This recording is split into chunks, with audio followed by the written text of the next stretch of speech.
रुड़की में शादी की खुशियां उस समय मातम में बदल गई जब बारात आने से एक दिन पहले दोनों पक्षों में दहेज को लेकर बात बिगड़ गई, जिससे नाराज युवती ने शादी से ही इनकार कर दिया। जहां पुलिस को दी गई तहरीर के बाद अब दोनों पक्षों में समझौते के प्रयास तेज हो गए हैं। आपको बता दें, रुड़की के बिझौली गांव निवासी एक युवक का रिश्ता रुड़की निवासी एक युवती के साथ तय हुआ था, जिसके लिए युवती पक्ष के घर पर शादी की तैयारियां जोरों पर थी। वहीं देर रात तक दावतों का दौर चलता रहा, लेकिन बताया गया कि अचानक लड़के पक्ष के लोगों ने दहेज की मांग की, जो युवती और उसके परिजनों को नागवार रहे और युवती ने शादी से ही इनकार कर दिया, जिसके बाद दोनों पक्षों में तनाव बढ़ गया और दोनों पक्ष के लोग सिविल लाइन कोतवाली पहुंच गए, जहां दोनों ने एक दूसरे के खिलाफ तहरीर दी। फिलहाल दोनों पक्षों को समझौता करने के लिए कुछ जिम्मेदार लोग भी वहां मौजूद रहे। फिलहाल युवती पक्ष के यहाँ सन्नाटा पसरा हुआ है। पुलिस भी पूरे मामले की जाँच में जुट गई है। इसे कम से कम ऐसे हो गए 20-25 दिन महीना होने को आ रहा जब उन्होंने निकाह कर लिया था। पहले हमारे से कहा यो दे दियो वो दे दियो, हमने बताया 6.5 लाख रुपए हमने सगाई में लगाए उनके चीज़, जो कि हमने लिस्ट बना के दे रखी, जितनी दे रखी। उसके दामाद को सोने की गुंठी दी, 11,000 रुपये दिए। उसके सिमधी को 21,000 रुपये दिए, गुंठी, चैन, पैन, सारी चीज़ दी। आज क्या हुआ?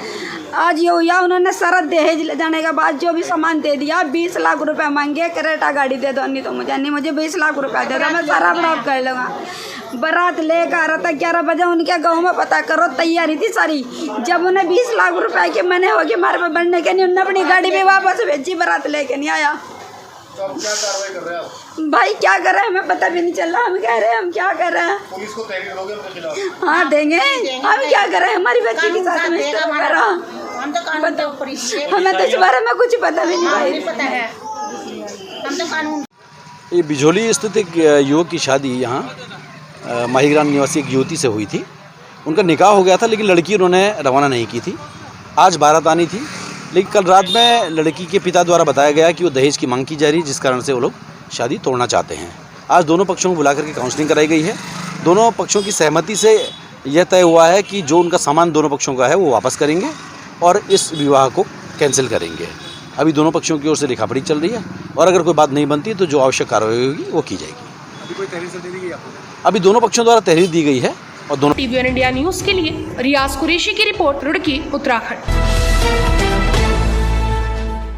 पंतनगर में किच्छा विधानसभा क्षेत्र के पंतनगर से लेकर किच्छा तक बीते कई सालों से क्षतिग्रस्त चल रहे स्टेट हाईवे का निर्माण होने पर क्षेत्र विधायक राजेश शुक्ला का क्षेत्रवासियों ने भव्य स्वागत। जहां पंतनगर नगला स्थित आयोजित स्वागत समारोह में पहुंचे, जहां क्षेत्रवासियों ने बीते कई सालों से खस्ता हाल पड़े स्टेट हाईवे का निर्माण होने पर क्षेत्र विधायक राजेश शुक्ला का आभार व्यक्त करते हुए उनका फूल मालाओं से स्वागत किया। वहीं इस मौके पर विधायक राजेश शुक्ला ने कहा कि स्टेट हाईवे की पंतनगर से लेकर किच्छा तक हालत अत्यंत दयनीय बनी हुई थी, लेकिन उनके प्रयासों से स्टेट हाईवे का निर्माण कराया गया, जिसके चलते क्षेत्रवासियों द्वारा स्वागत समारोह कार्यक्रम रखा गया। इसके लिए उन्होंने क्षेत्रवासियों का आभार भी व्यक्त किया। साथ ही उन्होंने कहा कि किच्छा विधानसभा क्षेत्र के अनवरत विकास कार्य गतिमान है। शुद्ध पेयजल आपूर्ति, मोटर मार्ग, विद्युत से संबंधित तमाम कार्य उनके द्वारा विधानसभा क्षेत्र में किए जा रहे हैं, जिससे क्षेत्रवासी लाभान्वित हो रहे हैं। उन्होंने कहा कि क्षेत्र में विकास कार्य के लिए किसी भी प्रकार की धन की कमी नहीं आएगी। साथ ही उन्होंने कहा कि पंतनगर नगर पंचायत बनाने की कवायद उनके द्वारा की गई थी, जिसको लेकर सभी कागज तैयार हो चुके हैं तथा दिसंबर माह में उम्मीद है कि पंतनगर नगला को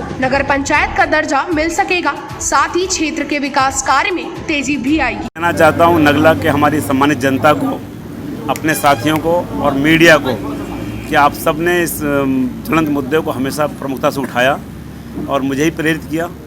और आपकी प्रेरणा से मैंने भी संकल्प लिया था कि मैंने चेतावनी दी थी PWD को कि अगर इस सड़क को नहीं बनाओगे तो इन गड्ढों में खुद आगे बैठूंगा। मुझे अच्छा लगा कि सरकार ने और सिस्टम ने उसको स्वीकारा और बहुत जल्दी एक अच्छी सड़क बनी है और नगला के लोग खुश हुए हैं और मेरा स्वागत किया। वरना जनरली जनप्रतिनिधि शिकायती रहती है, अब स्वागत हो रहा है, इसका मैं समझ लीजिए लोग कितने खुश हैं। तो मैं बहुत आभार व्यक्त करता हूँ अपनी समाज जनता का और आपका भी कि आप हमेशा जनता के सरोकारों। टीवी इंडिया न्यूज के लिए जफर अंसारी की रिपोर्ट, पंतनगर, उत्तराखंड। रुड़की में यातायात पहले से और दुरुस्त करने के लिए वरिष्ठ पुलिस अधीक्षक हरिद्वार द्वारा यातायात पुलिस कर्मियों को और बेहतर उपकरण मुहैया कराने का काम शुरू कर दिया गया है। जी हां, रुड़की क्षेत्र में आसपास के एरिया में तेज गति से चलने वाली गाड़ियों पर लगाम कसने के लिए इंटरसेप्टर वाहन का प्रयोग किया गया है। इस गाड़ी के द्वारा तेज गति से चल रहे वाहनों की देख-रेख व ऑनलाइन चालान काटे जाएंगे। वहीं हाईटेक टेक्नोलॉजी के तहत अब रुड़की में भी 2 पहिया वाहन और 4 पहिया वाहनों पर भी शिकंजा कसने के लिए यातायात निरीक्षक अकरम अली ने बताया है कि पुलिस के आला अधिकारियों के दिशा निर्देश अनुसार ये कार्य शुरू हो रहा है। साथ ही यातायात निरीक्षक अकरम अली ने बताया है कि हाईवे पर छोटे 4 पहिया वाहनों की गति 80 किलोमीटर प्रति घंटा व ट्रक और बस की गति 60 किलोमीटर प्रति घंटा से अधिक चलने वाले वाहनों की स्पीड लिमिट होती है। इससे अधिक स्पीड वालों पर इंटरसेप्टर वाहनों द्वारा शिकंजा कसा जाएगा। ये इंटरसेप्टर वाहन मुख्यतः जो है ओवर स्पीडिंग को कंट्रोल करने के लिए, क्योंकि जितनी भी दुर्घटनाएं होती हैं और जिसमें कैजुअल्टीज़ होती हैं वो ज़्यादातर ओवर स्पीडिंग की वजह से होती हैं, तो उसको कंट्रोल करने के लिए बेसिकली हाईवे पर तो इसका प्रयोग किया जाता है। हम लोग भगवानपुर और मंगलौर पे इसका प्रयोग करते हैं और जो भी स्पीड लिमिट से ऊपर गाड़ी चलती है उसको ये कैप्चर कर लेता है उसकी स्पीड को और उसका प्रिंट आउट निकाल करके उसको चालान करके मौके पर ही दे दिया जाता है। अब जैसे टेक्नोलॉजी नहीं आ गई है सर, तो जी। अब चालान घर पर ही पहुँचा लगेंगे? जी बिल्कुल, अब घर पे ही पहुंचा दे रहे हैं। जो चालान वहाँ पर रुक जाता है वाहन चालक तो ठीक उसको वहीं कर देते हैं, नहीं तो उसके घर पहुंचा देते हैं। एड्रेस निकल जाता है गाड़ी का, एड्रेस आसानी से जो ई चालान मशीन है हमारे पास उसमें रजिस्ट्रेशन नंबर से उसका ओनर का नाम, पता, मोबाइल नंबर सब आ जाता है और उसके ज़रिए हम नोटिस उसके घर पहुंचा देते हैं। बाहरी वाहनों की स्पीड लगभग NH58 पर, NH73 पर, NH72 पर कितनी होगी? NH72 पे जो हमारा भगवानपुर वाला हाईवे है इसमें 344 NH है ये। इस पे स्पीड लिमिट छोटे जो 4 व्हीलर हैं जैसे कार, तो इनकी 80 किलोमीटर प्रति घंटा स्पीड है और ट्रक, बस इनकी 60 किलोमीटर प्रति घंटा स्पीड है। टीवी ऑन इंडिया न्यूज के लिए रियाज कुरैशी की रिपोर्ट, रुड़की, उत्तराखंड। लक्सर के रायसी क्षेत्र में बाणगंगा में फूल तोड़ने गई एक 8 साल की बच्ची को मगरमच्छ ने अपना निवाला बना लिया। जी हां, सूचना पर रायसी चौकी पुलिस व वन विभाग की टीम मौके पर पहुंची और मगरमच्छ व गायब बच्ची की तलाश शुरू कर दी। काफी मशक्कत के बाद बच्ची का छत शव बरामद किया गया है। आपको बता दें, ये घटना लक्सर के रायसी क्षेत्र के कुडी नेतवाल गाँव निवासी चनेन्द्र के खेत बाणगंगा की निकट की है, जहाँ बताया जा रहा है कि झाड़ियों में एक मगरमच्छ ने अचानक राधिका पर हमला बोल दिया तथा उसे अपना निवाला बना लिया। वहाँ राधिका साथ मौजूद बच्चों ने शोर मचाया। वहीं खेत में जा रहे एक ग्रामीण ने उनका शोर सुनकर वहाँ पहुंचे और वहाँ मौजूद बच्चों ने राधिका को मगरमच्छ के खींच कर ले जाने की बात बताई। इसी के बाद उस ग्रामीण ने शोर मचाया। साथ ही शोर सुनकर उसके परिजन व अन्य ग्रामीण मौके पर पहुंचे। काफी देर तक तलाश करने पर बच्ची का छत शव बरामद हुआ है। शव को पुलिस ने अपने कब्जे में लेकर पोस्टमार्टम के लिए भेज दिया है। ये एक सूचना प्राप्त हुई थी यहाँ पर कि पंडितपुरी गांव की एक लड़की है जिसकी उम्र 8 से 10 साल के करीब है।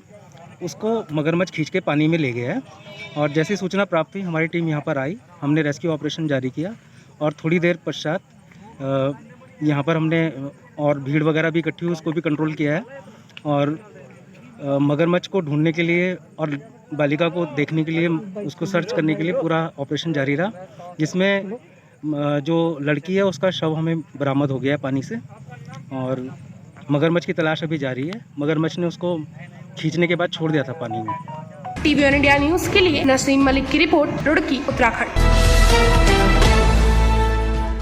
नैनीताल में कांग्रेस एससी विभाग के जिला अध्यक्ष इंद्रपाल आर्य ने भाजपा सरकार को घेरते हुए कहा कि मोदी शासनकाल में किसान, युवा, बेरोजगार, व्यापारी सभी परेशान हैं तथा केंद्र की मोदी द्वारा किसानों पर जो बिल थोपा गया है इससे किसान पूंजीपतियों की कठपुतली बनकर रह जाएगा। साथ ही उन्होंने भाजपा को किसान विरोधी बताते हुए सरकार से मांग की है कि जल्द से जल्द उक्त बिल को वापस लिया जाए। साथ ही यहां अपने कार्यालय पर आयोजित प्रेस वार्ता में एससी विभाग के जिलाध्यक्ष इंद्रपाल ने कहा कि भाजपा के लोग कहते हैं कांग्रेस किसानों को गुमराह कर रही है, जबकि केंद्र सरकार के मंत्री किसान विरोधी बिल करार देते हुए इस्तीफा दे रहे हैं। इससे साफ जाहिर होता है कि भाजपा किसानों को धोखा दे रही है। उन्होंने भाजपा को किसान विरोधी बताते हुए कहा कि जनता भाजपा की करनी और कथनी को जान चुकी है तथा आने वाले 2022 के विधानसभा चुनाव में जनता भाजपा को प्रदेश से उखाड़ फेंकेगी और कांग्रेस को वोट करके प्रचंड बहुमत से जिताकर कांग्रेस की सरकार बनाएगी। तो सब मिलकर ही बनाई जाएगी। रणनीति जगह जगह हो रहा है